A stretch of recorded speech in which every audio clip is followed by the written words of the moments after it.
Oh, about those renewals, Mr. Neff, I talked to my husband about it. Oh, you did? Yes, he'll renew with you. He told me so. As a matter of fact, I thought he'd be here this afternoon. But he's not. No. It's terrible.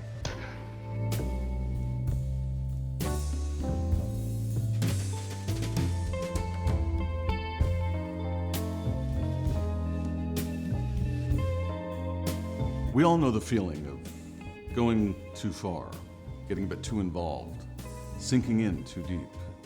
There are some things that just pull us in. Today we describe it as going down a rabbit hole. Platforms like Reddit are founded on this idea. But person-to-person obsession is something different. And sometimes it can lead to a restraining order, hypothetically.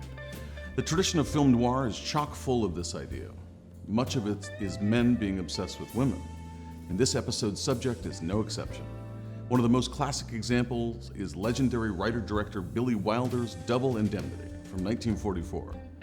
Unlike so many films of its time, it has nothing to do with the war and everything to do with a very small group of very scheming people. Just two, in fact. Suppose I let you off with a warning this time. Suppose it doesn't take. Suppose I have to whack you over the knuckles. Suppose I bust out crying and put my head in your shoulder. Suppose you try putting it on my husband's shoulder. That tears it. Bombshell and Brooklyn native Barbara Stanwyck plays one of the two, and the towering presence of Fred McMurray plays the second. She plays the wife of an oil man who convinces McMurray's insurance salesman to help her take out a life insurance policy on her husband, unbeknownst to him. And also to help create the outcome by which they'll get that payout of 50 grand. Stanwyck started as a Ziegfeld girl, and like many in her time, she was a model and dancer in addition to an actress. She worked with the greats, Frank Capra, Cecil B. DeMille, and she was known for being great to work with and friendly with her crews. You can sense an ease about her, an understated heat different than the big, brassy performances of her contemporaries. And her co-star, Fred McMurray, is someone I got to know from his run of old Disney films like The Shaggy Dog and The Absent-Minded Professor. It took me until adulthood to discover this classic, which plays much more prominently in his legacy, and in which his mind was undoubtedly present. Like me, he played the saxophone. And like me, he was never famous for it. It also includes the film noir colossus Edward G. Robinson, who originally declined the part since he'd be playing third fiddle. Even now, it watches a little strange, like using a Ferrari to drive around the block. But he plays a critical role, an audience surrogate helping maintain a rational and outsider's lens on the dangerous obsession at play. Obsession is a burning fire, and a fire looks different from different angles. Angles pop up aplenty in this classic. Consider one of the best scenes. In Phyllis's house near the start of the film, the camera strains upwards to capture her downward gaze as if off a cliff, a hint toward our modern film companion.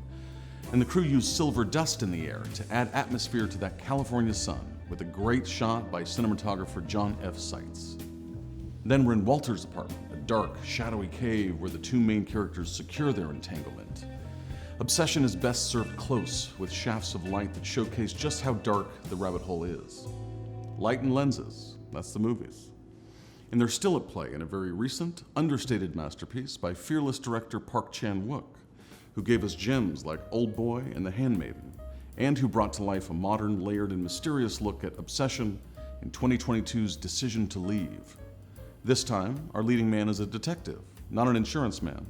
But there's also a dead husband and a mysterious woman, whom, like Stanwyck's Phyllis, we instantly identify as trouble. Starring the enigmatic Tang Wei as our leading lady, and the listless Park Hae-il as the obsessed detective, it's a modern take on the noir genre. Using a range of lenses, angles, reverse shots, layers, digital screens, split screens, one-way mirrors, hallways, winding streets, our perspective continually shifts across its 2-hour, riveting runtime. Consider the interrogation over lunch scene in the first act. 2 rooms, 4 people, an array of screens, a few reflections. It's a feat of cinematography that uses no green or LED screens, just a visionary director and a talented crew creating new imagery that immerses us in a kaleidoscopic story, orchestrated by Wook and the remarkable cinematography of DP Kim Ji-young. Like Double Indemnity, these filmmakers keep us close. Obsession is about the narrow, not the broad. It's also about our universal attraction to danger. What is it like to step outside the lines? How far can we go before people start to notice? What are our motives for giving into this desire? Boredom? Longing? Arousal? There are a few things these films have in common. First, subtitles will be your steadfast companion. With Double Indemnity, the Billy Wilder and Raymond Chandler script moves much faster than the 90 miles per hour that Phyllis mentioned, and you'll miss a lot of gems without them. We've got a guy in our office named Keys. For him, a setup like that would be just like a slice of rare roast beef. With Decision to Leave, unless you know Korean, they're a must.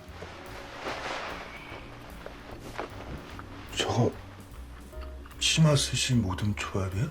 And that adds to the experience. Obsession requires focus, obliterating distraction. Both films play with time, that befuddling tug of war between the present and the past.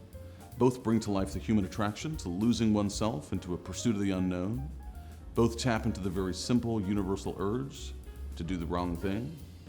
Both feature sexual tension without a frame of sex, and both feature femme fatales for whom the instance of deception we're watching is not their first time. The endings are where they diverge. In Double Indemnity, we stick close with the two male leads right in a small doorway. But in Decision to Leave, we pull back, observing Park Hae-il's detective wading into the stunningly beautiful South Korean coast at sunset, still searching. No screens, no hallways, just shoreline and crashing waves. To embark on this journey, start with anklets and iced tea. Then move ahead to cell phones and seasides. You'll be disappointed in that beautiful, obsessive way. Double Indemnity from 1944 and Decision to Leave from 2022. To the movies.